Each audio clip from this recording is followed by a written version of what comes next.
nafta meeshay ku baxayso inuu ilaahay ogyahay tabaaraka wa tacaala naf walba meeshay ku baxayso ay ku geeriyoonayso horta rabbi baa og baan ku yidhi akhi taaniyan waxaan kuu sheegayaa baan idhi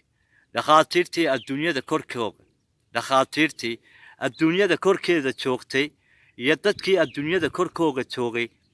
ayuunbaad ka quusatay baan idhi oo hadalkaas ku idhi laakiin rabbigaaga ma u tala dhigatay oo rabbigaaga ma u dhigtay oo ma u sheegtay arrintan ku haysata rabbigaaga arrintan ku haysata iyo xanuunkan ku haysta rabbi ma u sheegatay oo rabbi ma wadeeca saaratay oo rabbi ma tala saaratay baan ku idhi wuxuu idhi sidee sheekhow waxaan idhi sida rabbi loo baryo tabaaraka wa tacaala sida rabbi loo baryo casaa wajalla ma u bariday wuxuu idhi maya sheekhow waxaan ku idhi haddaba anigu waxaan kuu sheegayaa arrin baan kuu sheegayaa arrintaasoo ah in uu rabbi tabaaraka wa tacaala xanuunka keeno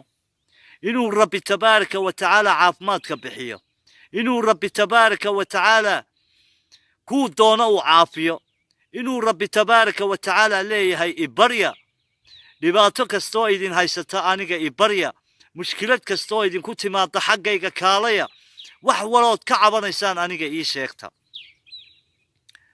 wuxuu idhi waa runtaa sheekhow hadda maxaan sameeyaa naftii baan nacay noloshii baan nacay ehelkii baan nacay qaraabadii baan nacay asxaabtii baan nacay sheekhow sidaa aan kuu sheegaya waxaan rabay in aan baytullah dhexdiisa ku geeriyoodo maadaama dhakhaatiirta qaar igu yidhaahdeen waabaad sii socotaa niyowe iska sii cibaadayso waxaan ku yidhi dhakhaatiirtu waxay kuu soo tilmaameen beytkan rabbi tabaaraka wa tacaala beytka rabbina dhexdiisa waxaad ka helaysaa baan idhi caafimaad iyo shifo walaakiin waa marka aad rabbigaaga aaminto inuu isagu caafimaadka keeno inuu isagu xanuunka keenay caafimaadkana isagu keenayo caafimaadkana rabbi bixiyo wuxuu yidhi sheekhow maxaan sameeyaa waxaan ku yidhi akhii waxaad samaynaysaa salaada subax marka aad ka baxdo ee aad tasbiixda dhammaysato halkaas meeshaas fadhiisa baan ku yidhi waxaad rabbi ku baridaa baan idhi allaahuma ishfiini biraxmatika biamrika biqudratika biquwatika yaa rabbi اللهم اشفيني برحمتك بأمرك بقدرتك بقوتك يا ربي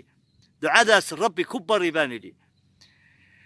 ترى عيمنا كل شيء ما يباني ترى أن كل شيء ما كسو على العلي إلا أنت كدالسو إلا أنت كلولونسو أمبا إلا أنت حلق شقد هذا أي كجالسو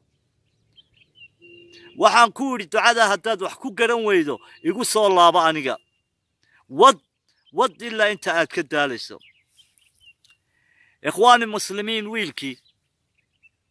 jabuuti ka imi ee meel walba soo maray ee miiga ka soo caana cabbay ee waxbay iska beddeli waayeen ducadii wuxuu uu waday 13 beri tiro cayimanna kumuu wadin tiro go'anna kumuu wadin wuxuu ku waday ilaa inta uu daalayo ambase ilaa inta uu luloonayo ambase ilaa inta shaqadiisu imanaysa uu meesha ka baxayo beytka rabbi tabaaraka wa tacaala 13 beri wiilkii kadib masaajidka ayuu ka dhex istaagay isagoo nugu bushaareynaya in uu caafimaad taama helay in uu shalay toole wax weyn iska beddeleen inuu habeennimadkii cararay oo dhakhaatiirta hargeysa u tegey 3 dhakhtar u tegey dhakhtar kanadiyaana dhakhtar suuriya iyo dhakhtar soomaaliya 3dii dhakhtarba inay yidhaahdeen negative baa tahay negative waxba kuma hayaan waxna kuguma jiraan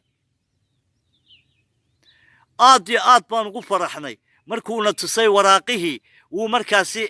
dhakhaatiirtu ku qoreen inuu negative yahay ninkaas oo aan wax xanuun ahayn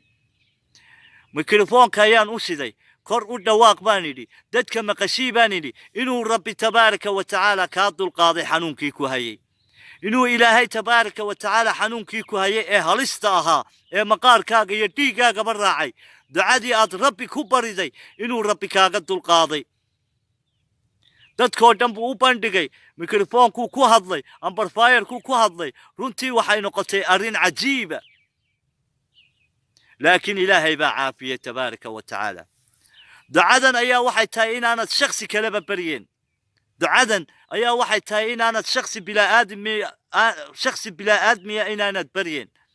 ducadan baa waxay tahay mid aan lacagba lagaa rabin ducadan baa waxay tahay mid aan markaasi adduunyaba lagaa doonayn oo aanad cid kalena sii mareen ducadan baa waxay tahay mid aad toos rabbigaaga u baryayso tabaaraka wa tacaala rabbina tabaaraka wa tacaala waxaad ku baryaysaa inuu kugu caafiyo qudraddiisa inuu kugu caafiyo awooddiisa